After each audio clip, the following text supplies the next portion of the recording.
Hello வணக்கம். இது மாணவர் கனவு சேனலுக்காக இன்னைக்கு 12ஆம் வகுப்பு முடிச்சிருக்கிற கல்லூரியில் சேர காத்து கொண்டிருக்கின்ற மாணவர்களுக்கான ஒரு வீடியோவை பார்க்க போகிறோம். அது என்னன்னு பாருங்கள். செய்யூரில் புதிய அரசு கலைக்கல்லூரி அப்படின்ற தலைப்பு நம்ம கொடுத்துருக்கோம். இது வெறும் செய்யூரில் இருக்கக்கூடிய கலைக்கல்லூரிக்கு மட்டுமான அட்மிஷன் கிடையாது, ஜென்ரலாக சொல்ல போகிறோம். ஆனாலும் கூட முதல்ல இந்த செய்யூர் கலைக்கல்லூரியை பற்றி சொல்லிவிட்டு அதுக்கப்புறம் ஜென்ரலாக என்னென்ன வழிமுறையில் கலைக்கல்லூரியில் நம்ம பிஏ பிஎஸ்சி இதெல்லாம் சேரலான்னு பார்ப்போம். இப்போ இந்த செய்யூர் கலைக்கல்லூரி புதுசாக இந்த ஆண்டு பட்ஜெட் கூட்டத்தொடரில் அரசு அறிவிச்சிருக்கு. இந்த பகுதியில் இது வரைக்கும் வந்து ஒரு ஆர்ட்ஸ் அண்ட் சயின்ஸ் காலேஜ் இல்லாமல் இருந்தது. அந்த பகுதியை சேர்ந்த மாணவர்கள் எல்லோரும் சென்னை, பாண்டிச்சேரி, திண்டிவனம், விழுப்புரம் இது மாதிரி இடங்களுக்கு நீண்ட தூரம் சென்று தான் ஒரு பட்டப்படிப்பை படிக்க வேண்டிய சூழ்நிலை இருந்ததுனால பெண்கள் அதிக அளவில் போகிறதுக்கு வசதி இல்லாமல் இருந்தது. அந்த குறையை தீர்ப்பதற்காக இன்றைக்கி அரசாங்கம் வந்து பார்த்திங்கன்னா செய்யூரில் ஒரு புதிய ஆர்ட்ஸ் அண்ட் சயின்ஸ் காலேஜ் வந்து தொடங்கியிருக்காங்க. அது செங்கல்பட்டு மாவட்டம் செய்யூர் வட்டம் அந்த பகுதியிலே இருக்குது. அனுமதிக்கப்பட்ட இடங்கள் அப்படின்னு பார்த்தீங்கன்னா 270 மாணவர்கள் அந்த கல்லூரியில் இந்த ஆண்டு சேர்க்கறதுக்கு அனுமதி வழங்கப்பட்டிருக்கு. அதாவது என்னென்ன பாடப்பிரிவுகள் இருக்குது அப்படின்னு பார்த்தீங்கன்னா பிஎஸ்சி கம்ப்யூட்டர் சயின்ஸ் 50 சீட்டு அலோவ் பண்ணியிருக்காங்க. பிகாம் பொது, அதாவது ஜென்ரல், அது இங்கிலீஷ் மீடியம் 60 சீட்டு. அதுக்கப்புறம் பிபிஏ பிஸ்னஸ் அட்மினிஸ்ட்ரேஷன் 60 சீட்டு. அதுக்கப்புறம் பிஏ பொலிட்டிக்கல் சயின்ஸ் அது வந்து 50 சீட்டு. பிஏ ஹிஸ்ட்ரி 50 சீட்டு. இதில் பார்த்தீங்கன்னா இந்த பொலிட்டிக்கல் சயின்ஸும் ஹிஸ்ட்ரியும் மட்டும் 50 சீட்டு தமிழ் மீடியத்தில் கொடுக்குறாங்க. மீதி எல்லாமே வந்து பார்த்திங்கன்னா மீதி 3 கோர்ஸ் வந்து இங்கிலீஷ் மீடியத்தில் தராங்க. அப்போ இந்த கோர்ஸ் மட்டும்தான் செய்யூர் பகுதியில் இருக்கக்கூடிய மாணவர்கள் சேர முடியும். இது தவிர வேறு எதுனா கோர்ஸ் நமக்கு வேணும் அப்படின்னு சொன்னாக்கா அவங்க வேறு காலேஜுக்கு தான் அப்ளை பண்ண முடியும். ஸோ அதுக்கு அடுத்தது ஜென்ரலாக, இது வந்து ஜென்ரலாக இருக்கக்கூடியது. இது மாதிரி செய்யூர் மட்டும் இல்லாமல் இன்னும் ஒரு 7 டிஸ்ட்ரிக்டில் புதிய கல்லூரிகள் வந்து தொடங்கியிருக்காங்க.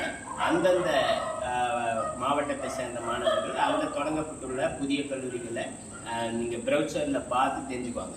இப்போ ஜென்ரலாக ஆர்ட்ஸ் அண்ட் சயின்ஸ் காலேஜியை விண்ணப்பிக்கிற முறையை பற்றி சொல்ல போகிறோம். ஆன்லைனில் தான் விண்ணப்பிக்கணும். யாருமே வந்து காலேஜுக்கு போய் அப்ளிகேஷன் வந்து கேட்டிங்கன்னா அவங்க கொடுக்க மாட்டாங்க. ஜென்ரலாக வந்து ஆன்லைனில் தான் இப்போ அப்ளை பண்ணணும். அதுக்கு அடுத்தது எந்த அட்ரஸில் அப்ளை பண்ணுறது அப்படின்னா www.tngasa.in அப்படின்ற சைட்டில் நமக்கு கொடுத்துருக்காங்க. இந்த சைட்டில் போய் தான் நீங்கள் வந்து அப்ளை பண்ண வேண்டியிருக்கும். சரி, ஃபீஸ் எவ்வளோ சார் அப்படின்னா அப்ளிகேஷன் ஃபீஸ் வந்து 2 ரூபா. எஸ்சி, எஸ்சிஏ, எஸ்டி இவங்களுக்கெல்லாம் வெறும் 2 ரூபா. அதுக்கப்புறம் 50 ரூபா வந்து மற்ற காஸ்ட்காரங்களுக்கு 50 ரூபா வசூல் பண்ணுறாங்க. ஸோ ஸ்டார்டிங் டேட் வந்து என்னென்னா 7/5/2025 முதல் ஸ்டார்ட் ஆகிருக்கு. அப்புறம் லாஸ்ட் டேட்டு அப்ளிகேஷன் சப்மிஷன் ஆன்லைனில் அப்ளிகேஷனை சப்மிட் பண்ணுறதுக்கு 27 மே 2025 கடைசி தேதியாக வச்சுருக்காங்க. சரி, இது வரைக்கும் வந்து பார்த்தீங்கன்னா ஜென்ரலாக உங்களுக்கு தெரிஞ்சுக்க வேண்டியது. அதுக்கடுத்து அப்ளிகேஷன் போடணும்னா என்னென்னலாம் வேணும் அப்படின்றது முதல்ல 10th மார்க் ஷீட்டு, டிசி, அப்புறம் 12th டிசி, அப்புறம் 11th மார்க் ஷீட்டு, அப்புறம் ஆதார் கார்டு, அப்புறம் முதல் பட்டதாரி அந்த அதுக்குண்டான சான்றிதழ்கள். அதுக்கு அடுத்தது பார்த்தீங்கன்னா உங்களுக்கு வந்து வேறு என்னென்னலாம் ஸ்பெஷல் கேட்டகரி கோர்ஸு, என்எஸ்எஸ் இது மாதிரி சர்டிஃபிகேட் வச்சுருந்தீங்கன்னா அதுவுமே வந்து நீங்கள் தயார் நிலையில் வச்சுக்கணும். ஃபோட்டோ வச்சுக்கணும், இமெயில் வச்சுக்கணும், அதுக்கடுத்து ஃபோன் நம்பர் வச்சுக்கணும். ஃபஸ்ட்டு எப்படி அப்ளிகேஷன் ப்ராசஸை ஸ்டார்ட் பண்ணுறாங்க அப்படின்னா யூசர் ரெஜிஸ்ட்ரேஷன், அதாவது இந்த சைட்டு சொன்னோம் இல்லையா, அந்த சைட்டை லாகின் பண்ணி ஒரு ரிஜிஸ்ட்ரேஷன் பண்ணிக்கணும். ஸோ அந்த ரிஜிஸ்ட்ரேஷன் பண்ண உடனே உங்களுக்கு வந்து ஒரு லாகின் ஐடி வந்து கிரியேட் ஆகும். அந்த லாகின் ஐடியை வச்சுக்கிட்டு ஃபர்தராக நம்ம எப்போ வேணாலும் வந்து அதை அக்சஸ் பண்ண முடியும். இப்போ ஃபஸ்ட்டு ஸ்டெப் என்னென்னா P1 அப்படின்னு கொடுத்துருக்காங்க. அதில் வந்து பர்சனல் இன்ஃபர்மேஷன் கொடுப்பாங்க. பர்சனல் இன்ஃபர்மேஷன்னா என்னென்னா அந்த பையனோட பேர், அப்பா பேர், அட்ரஸ்ஸு இதெல்லாம் வந்து அந்த கேட்டகரியில் வரும். அதை ஃபில்லப் பண்ணிடுங்க. ரெண்டாவது பார்த்தீங்கன்னா Form 2, இது வந்து special reservation details. So special reservation அப்படின்றது அந்த இராணுவத்தில் பணிபுரிஞ்சவங்க, என்எஸ்எஸ்சி இது மாதிரி கோர்ஸ் கோட்டா, அப்புறம் ஸ்பெஷல் கேட்டகரி இது மாதிரி கேட்டகரியை அந்த ஃபார்மில் ஃபில்லப் பண்ணணும். இதுக்கு ஒரு ஃபார்மேட் கொடுத்துருப்பாங்க. இந்த ஃபார்மேட்டை பிரிண்ட் அவுட் எடுத்து ஃபில்அப் பண்ணி அதில் தான் நீங்கள் சைன் வாங்கி அப்லோட் பண்ணுற மாதிரி இருக்கும். அதுக்கு அடுத்தது ஃபில் தேர்டு. இது பார்த்தீங்கன்னா ஸ்காலர்ஷிப் இன்ஃபர்மேஷன். ஸ்காலர்ஷிப் ஏற்கனவே வாங்கியிருக்கீங்களா, என்னென்ன ஸ்காலர்ஷிப்லாம் வாங்கியிருக்கீங்க, அந்த டீட்டெயிலாம் கேட்பாங்க. இல்லைன்னு சொன்னேன்னா இதில் இல்லைன்னு சொல்லிட்டு போட்டுருவோம். அதுக்கு அடுத்தது ஃபில் 4. இது வந்து ஸ்கூல் ஆஃப் ஸ்டடி இன்ஃபர்மேஷன் அப்படின்னு சொல்லிட்டு எந்தெந்த ஸ்கூலில் படிச்சிருக்கீங்க. சில பேர் வந்து ஸ்டேட் போர்டில் படிச்சிருப்பாங்க, சில பேர் மெட்ரிக்கில் படிச்சிருப்பாங்க, சில பேர் சிபிஎஸ்சியில் படிச்சிருப்பாங்க, சில பேர் வேறு ஸ்டேட்லேருந்து இங்கே வந்திருப்பாங்க. ஸோ இதில் வந்து என்ன போர்டில் நீங்கள் படிச்சிங்க அப்படின்ற இன்ஃபர்மேஷன்லாம் இதில் கொடுக்க வேண்டியிருக்கும். அதுக்கு அடுத்தது 5th அகடமிக் இன்ஃபர்மேஷன் அப்படின்னு சொல்லுவாங்க. இதில் தான் வந்து என்னன்னு கேட்பாங்க அப்படின்னா தமிழில் எவ்வளவு, இங்கிலீஷில் எவ்வளவு, அந்த சப்ஜெக்ட் மார்க்கெல்லாம் எவ்வளவு அப்படின்னு சொல்லிட்டு ஃபில்அப் பண்ண வேண்டிய ஏரியா இதுதான்.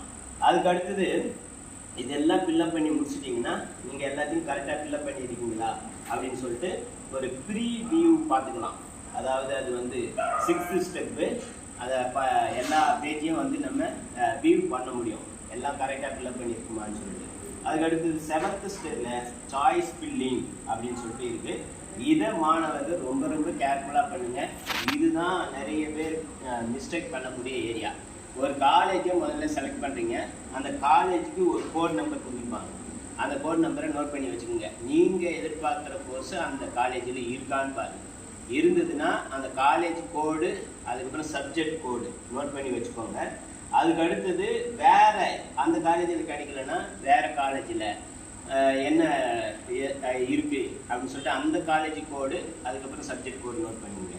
இதே காலேஜ் மட்டும்தான் எனக்கு வேணும் அப்படின்னு சொன்னால் அதில் நீங்கள் வேறு வேறு சப்ஜெக்ட்டுக்கு என்னென்ன கோடோ அதெல்லாம் வந்து நோட் பண்ணி வச்சுக்கோங்க. இப்போ ஒரு ஃபார்மேட் இருக்குது. இந்த ஃபார்மில் நீங்கள் 10 காலேஜ் 10 கோர்ஸு இது மாதிரி நீங்கள் வந்து சாய்ஸ் ஃபில்லிங்கில் கொடுக்க முடியும். ஸோ இப்போ நீங்கள் ஃபஸ்ட்டு கேட்ட ஒரு சப்ஜெக்ட் அந்த காலேஜில் உங்கள் மார்க்குக்கு கிடைக்கலன்னு சொன்னால் அடுத்த கேட்டகரியில் என்ன கேட்குறீங்க அப்படின்ற எல்லாமே இதில் வந்து ஃபில் ஆகிடும். அதுக்கு அடுத்தது 8th ஸ்டேஜில் கம்ப்ளீட் த பேமெண்ட். அதுக்கு எடுத்து இதெல்லாம் சாய்ஸ்லாம் ஃபில்லிங்லாம் பண்ணிட்டதுக்கப்புறம் இந்த ஃபீஸ் வந்து கேட்பாங்க. இந்த டியூஷன் ஃபீஸு, அதர் ஃபீஸு எல்லாம் கேட்பாங்க. ஜென்ரலாக வந்து கவர்மெண்ட் ஸ்கூலில் படித்த எல்லாருக்குமே வந்து அரசு ஸ்கூலில் படித்தவங்களுக்கு யாருக்குமே ஃபீஸ் கிடையாது, அது கவர்மெண்ட்டே எடுத்துக்குது. அதர் ஃபீஸஸ் வந்து கேட்பாங்க, கொஞ்சமாக தான் இருக்கும் அந்த ஃபீஸு. அதுக்கு நீங்கள் வந்து ஆன்லைன்லேயே பே பண்ணுற மாதிரி இருக்கும். அதுக்கு அடுத்தது சர்டிஃபிகேட் அப்லோடு. ஸோ இதெல்லாம் முடிச்சதுக்கப்புறம் என்னென்ன சர்டிஃபிகேட்டை அப்லோட் பண்ண சொல்கிறாங்களோ அது எல்லாத்தையுமே நீங்கள் வந்து அப்லோட் பண்ணுங்கள். மேக்ஸிமம் 10th, அப்புறம் வந்து 11th 12th mark sheet, TC, community certificate, Aadhaar card, அப்புறம் வந்து ஃபோட்டோ, சைன், இதெல்லாம் வந்து அப்லோட் பண்ண சொல்லுவாங்க. இதெல்லாம் நீங்கள் பண்ணிடுங்க. ஸோ இப்போ இதெல்லாம் எங்களுக்கு பண்ண தெரியாது, ஆன்லைன்லேயே எங்களுக்கு ரெஜிஸ்டர் பண்ண தெரியாது அப்படின்னு நினைக்கிறவங்க நீங்கள் எந்த காலேஜில் சேர போகிறீங்களோ அல்லது உங்கள் வீட்டுக்கு பக்கத்தில் என்ன அரசு கல்லூரி இருக்கோ அங்கே போயிட்டு ஏஎஃப்சி சென்டர்னு ஒன்று இருக்கும். அது என்னென்னா அப்ளிகேஷன் ஃபெசிலிட்டேஷன் சென்டர் அப்படின்னு பேர். ஸோ இந்த சென்டரில் அவங்க வந்து உங்களுக்கு வழிகாட்டுவாங்க, எப்படி எப்படி பண்ணணும் அப்படின்னு சொல்லிட்டு வழிகாட்டுவாங்க. முடிஞ்சு அவங்களே உங்களுக்கு வந்து அப்ளை பண்ணி கொடுத்துருவாங்க. ஸோ அப்ளை பண்ணி கொடுத்ததுக்கப்புறம் நீங்கள் அந்த காலேஜுக்கு நிறையா நடக்க வேண்டியதே இல்லை. உங்கள் இமெயிலுக்கு கவுன்சிலிங் அப்போ ஒரு மெயில் வரும். அந்த மெயிலில் பார்த்தீங்கன்னா உங்களுக்கு இந்த காலேஜில் இந்த சப்ஜெக்டை நாங்கள் ஒதுக்கியிருக்கோம் அப்படின்னு சொல்லிட்டு வரும். அப்படி ஒதுக்கின அந்த மெயில் வந்ததுக்கப்புறம் நீங்கள் அந்த காலேஜுக்கு போய் அந்த கோர்ஸ் ஓகேன்னா நீங்கள் கன்ஃபார்ம் பண்ணி ஃபீஸ் கட்டிட்டு சேர்ந்துட வேண்டியது தான். இல்லை என்றால் வேறு எனக்கு ஆப்ஷன் வரட்டும், நான் வேறு காலேஜெலாம் போட்டிருக்கேன் அப்படின்னு நினச்சிங்கன்னா அந்த காலேஜில் போயிட்டு நீங்கள் கேட்டது உங்களுக்கு அலாட் ஆகிருக்கா லிஸ்ட்டும் ஒட்டுவாங்க. சப்ஜெக்ட் வைஸ் லிஸ்ட்டு ஒட்டுவாங்க, அதை பார்த்துக்குவாங்க. அதுக்கடுத்தது இன்னொரு விஷயம், இந்த ஆண்டு பார்த்தீங்கன்னா 3 கேட்டகரியில் பிரிச்சுருக்காங்க. ஒன்று தமிழுக்கு தனியாக லிஸ்ட் அவுட் பண்ணுறாங்க, ரேங்கிங் லிஸ்ட் அப்படின்னு சொல்லிட்டு. ஸோ அது எதுக்காக அப்படின்னா அதில் பிலிட்டு, பிஏ தமிழ் இது மட்டும் படிக்கிறவங்களுக்கு தமிழ் மார்க்கை மட்டும் வச்சு அந்த ரேங்க் லிஸ்ட்டு போடுவாங்க. அதில் தமிழ் சேர்ந்துக்கலாம். அதேமாதிரி இங்கிலீஷுக்கு ஒரு ரேங்க் லிஸ்ட் போடுவாங்க. அந்த ரேங்க் லிஸ்ட் பிரகாரம் யாரெல்லாம் இங்கிலீஷ் லிட்ரேச்சர் படிக்க ஆசைப்படுறீங்களோ அவங்க வந்து அந்த காலேஜில் போய் சேர்ந்துக்கலாம். அது இல்லாமல் மீதி இருக்கிற 4 சப்ஜெக்ட்டுக்கு மெயின் சப்ஜெக்ட் 4 சப்ஜெக்ட் இருக்கு. இது எல்லாத்தையும் 400 மார்க்குக்கு கூட்டி அந்த 400 மார்க்குகளை ஹையஸ்ட் மார்க் எடுத்தவங்களுக்கு தான் வந்து ஃபர்ஸ்ட் ப்ரியாரிட்டி கொடுப்பாங்க. அப்போ 3 வகையில் ரேங்க் லிஸ்ட்டு ப்ரிப்பேர் பண்ணுறாங்க. அதை நீங்கள் பார்த்தீங்க. ஃபார் எக்ஸாம்பிள் ஒருத்தர் ஃபிசிக்ஸ் படிச்சிருக்காரு, ஃபிசிக்ஸ் மட்டும் டாப் ரேங்க் பார்க்க மாட்டாங்க, 4 சப்ஜெக்ட்டும் கூட்டி தான் ரேங்க் பார்ப்பாங்க. ஸோ இது வந்து இந்த ஆண்டு இந்த அப்ளிகேஷனில் செய்திருக்கிற மாற்றம். அதுக்கு அடுத்தது இது சம்பந்தமாக ஏதாவது மெயில் அனுப்பணும் அப்படின்னா மெயில் அட்ரஸ் கொடுத்துருக்காங்க. tnga25@gmail.com அப்படின்ற மெயிலுக்கு நீங்கள் தகவல் அனுப்பலாம்.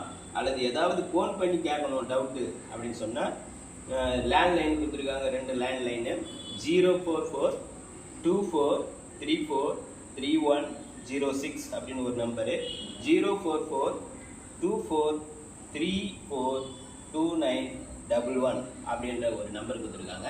இதுலேயே நீங்கள் கேட்கலாம். இது இல்லாமல் ஜென்ரலாக எனக்கு என்ன படிக்கணும்னு தெரில, எதில் சேரணும்னு தெரில அப்படின்னு நினைக்கிறவங்க உங்கள் ஸ்கூலில் ஒரு நம்பர் கொடுத்துருப்பாங்க. அது என்னன்னா மாணவர் சந்தேகங்களை வந்து கம்ப்ளைண்ட் கேட்கறதுக்கு ஒரு நம்பரு 144417 அப்படின்னு ஒரு நம்பரு. அந்த நம்பருக்கு நீங்கள் வந்து கால் பண்ணி எந்த டவுட் வேணாலும் கேட்கலாம்.